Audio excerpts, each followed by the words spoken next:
believe that the amount of time that I could have used while rewatching Gintama that I could have used for something else is insane. It is honestly insane by the amount of times that I've rewatched, the number of times I've rewatched a lot of these arcs, episodes, and one-shots. But I don't regret it one bit. Why? Because it's Gotama. And these are my top 5 most rewatched Gintama arcs.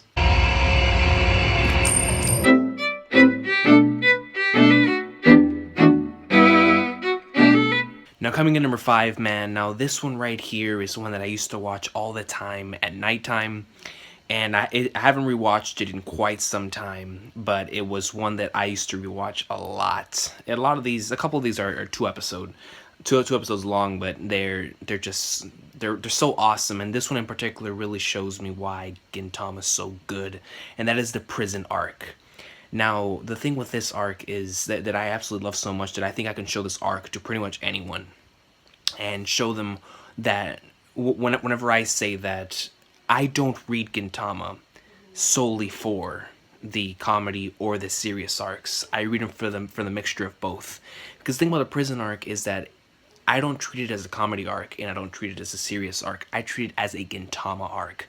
This is an arc to where the very best of both worlds come together, and it creates this masterpiece of an episode that perfectly depicts Gintoki's character.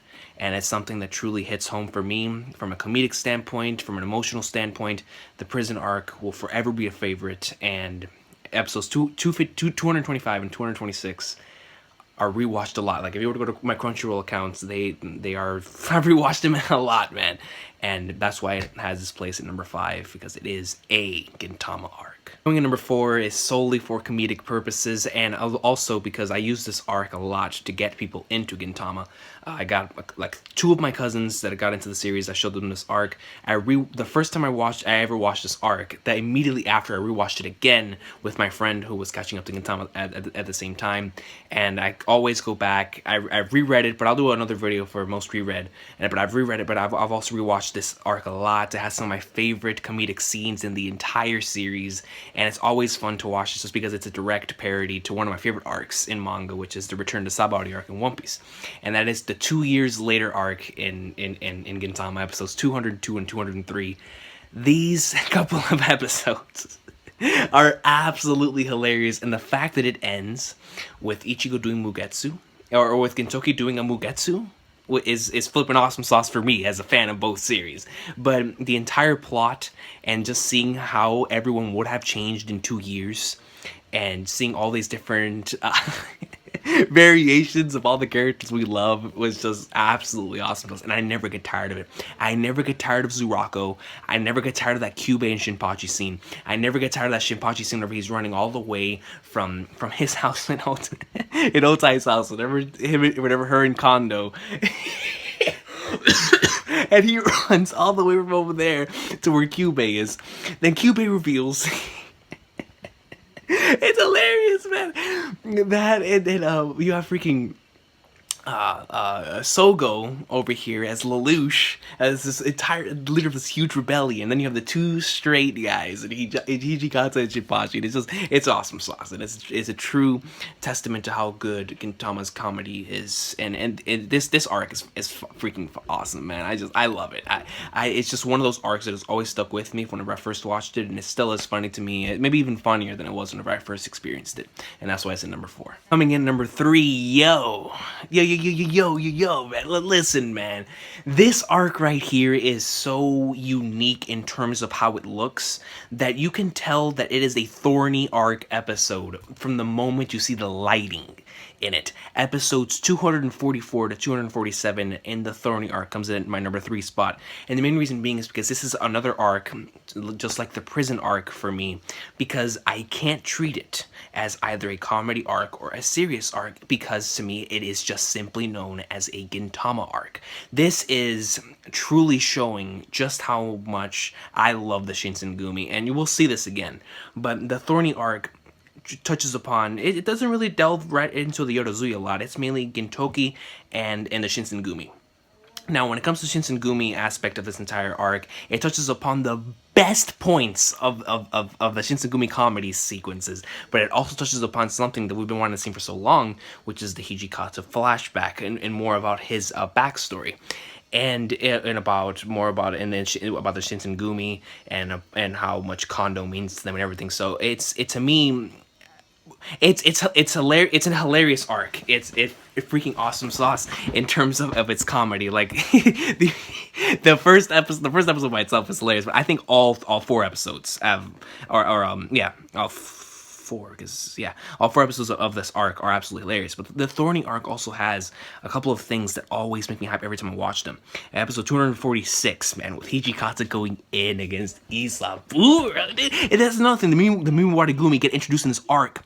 Mimi Wategumi, awesome sauce. Nobume and Sogo. I mean, there's so much greatness, so much awesome sauce that I could just watch it anytime, and I will enjoy it every single time, because it's so cool. It's an arc just centered around the Shinsengumi versus another police force that wants to take over the town. You're like, nah, they ain't taking over the Shinsengumi's town. That's our boys. They take what they want because they're the Shinsengumi. They do what they need to do. And I love Kondo's role in this arc as a father as well, man. Because I've seen in some other arcs, in Shinsengumi Crisis and in Mitsuba, but in this arc, it's definitely shows the fatherly role that he has in the Thorny arc. But this is mainly Hijikata based arc, and it's so awesome seeing how much like the Shinsengumi means to him, the same way that we would see like in Crisis, but more in like a comedic manner in the Thorny arc. But with Takatsuki showing up in the end and the whole Gintoki and Hijikata awesome scenes with them together. Whenever they kicked each other off.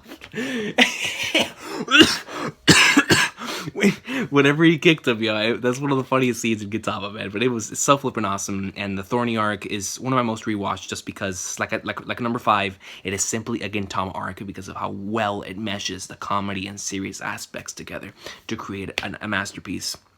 And Thorny arc just never get tired of it, never. And the soundtracks that get introduced in that arc are so damn good, so damn good. Coming in number 2, man, is gonna be awesome sauce. All right, now it was tough to differentiate between number 2 and number 1, but I think number 1 is safe to say that I've rewatched that more. Number 2. It's funny because I've rewatched one episode more than I've rewatched the arc, but at the same time, I've rewatched the arc just as many times as that, because that's the thing. Because I've rewatched like a lot of episodes from certain arcs, but never the whole arc. This arc, I've rewatched a certain episode, and I've rewatched the whole arc many times as well. And that is coming number 2, the 4 Davis arc. Listen to me, man. This arc right here, when I need to remind myself why Gintama is number 1. I've watched 4 Davis. I watch 4 Davis. I watch 4 flippin' Davis. From the very beginning of the arc with Pirako to the very end of the arc with Hey, Samurai Heart in the flower field, and a scene that makes me want to just die and cry and just melt. Everything in between is beautiful. It's just like someone cooked up the greatest recipe of all time and put it on paper. That's what Sriracha did. It was so good, because the thing is, the 4 Davis arc is exactly what I say whenever Gintama's strength is in its characters, because this is such a simple arc in terms of its storytelling. It's very, very simple, but at the same time, it's because of how strong the characters are in terms of their relationships within each other that makes this arc so good. And episode 210, it's just breaking it apart real quick with why I've rewatched it so many times. And from episode 210 and 211, we get to find out, because we know how much Otose and Gintoki, how like the meaning there. But we get to find out Jirocho now, and his introduction in there with Otose, and how their relationship is. So when the thing happens in episode 211, because I don't want to spoil anybody just in case if they haven't watched it, but when the thing happens in episode 211 at the end, and you're just sitting there, and you're like, what in the flying flag? Because the first time I saw it, I thought it was over. I thought it was over. And you know what I'm talking about. I thought it was over. So it was insane to me, because I'd never seen Gintama in that, like Gintoki in that sort of state. And it was so hyped, but at the same time when it finishes, it's one of the most heartbreaking scenes in the entire series. And it's heartbreaking because we know, and we've been with those characters for so long. And then episode 212 comes. Now, episode 212 to me is a sleeper episode. This is one of my favorite episodes, like one of my favorite scenes. And that is whenever the Yorozuya, whenever Gin is so down, and Shinpachi and Kagura, and that soundtrack, the voice acting, the performance, the atmosphere is so perfect. When they're telling Gintoki, like they're telling him, who does he think he is? This isn't Gin. When Gin is down on the ground. And he's just doubting himself. And the Yorozuya are there. Oh my god. I legit tear up every time I watch that scene. I legit, because right after that scene, it shows how much Gin needs them too. It shows how much Gin needs the Yorozuya just as much as he needs, or just as much as they need him. And nothing, and almost no scene in the series it's that as hard as it does in 212. Beautiful scene when he gets up after receiving that speech from them. Oh, it's such a beautiful scene, man. I love it so much. And 213 and the greatness, Tis and Honor, and then 214, one of the best episodes in all of Gintama. You know, just Gintoki and Jirocho going in, and of course in the ending, hey, Samurai Heart. I mean, I just, anytime I need a reminder to why I love the series, I watch 4 Days. It's that simple. So if 4 Days is number 2, man, they already know number 1 is. Number 1, this is my entire thing, because the reason why Shogun Assassination is not number 1 on this list is because I just, the anime version of Shogun Assassination finished this year. This one I watched so many times. I had it downloaded on my phone. That's how many times I watched this arc. And that is the Mitsuba arc, episodes 86 and 87. I can't even put into words. And maybe it's because it's only 2 episodes. But I can't even put into words. Because you guys know how much I love Shinsengumi. And how much they mean to me. But I can't even put into words how much I love this arc. And how much I will rewatch it over and over and over again. Because this arc is what because sometimes I can't tell which one I love more between the Yorozuya and the Shinsengumi.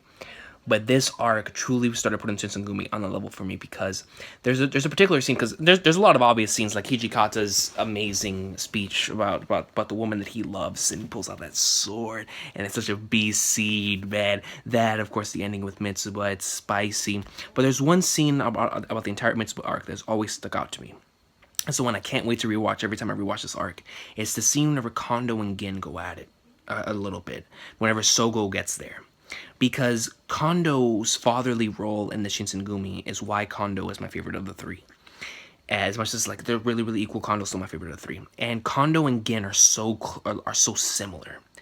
And we see that in this arc. Man, it's so beautiful, because I love Gin and Kondo's relationship, and it really starts here. In terms of really getting to know them and how close and how similar they are. Truly, and some of those scenes with Gin on that bench, and oh man, it's whenever he's faking that he's asleep. Oh god, it's so good. Oh dude, come on! I love that bench scene so much. That might be my favorite scene in Mitsuba, but it's just so many things. The relationship, the flashbacks with Hijikata, just getting to know, to have an arc with the Shinsengumi. That forefronted for the first time, and just always stuck with me. And since there's only 2 episodes, and it's always good, it's just as good every time I watch it. And you don't even need to be an anime fan to enjoy this arc. That's how damn good it is. I treat it like the Drum Island of Gintama, to where you don't even need to be a fan of the series to enjoy Mitsuba. That's how good it is. That's how good it is at fleshing out the characters and fleshing out that flashbacks. So damn good, and I would definitely recommend it to anyone, even if they're not an anime fan. Mitsuba arc it's probably not even my top 5 favorite arcs in Gintama, but it's damn sure my number 1 most rewatched. Maybe it's because of its length, maybe it's because of the way that it is, but for damn sure it's my most rewatched. And I would like to know what you guys' top 5 most rewatched Gintama arcs are down below.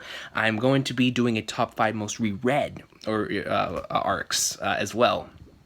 And you already know what's going to be on that list, man. But that's going to be fun to make. But I definitely wanted to make this list because I really want to get back to watching more anime, but every single time I do, I always end up rewatching more Gintama. So I just wanted to make this for that very reason.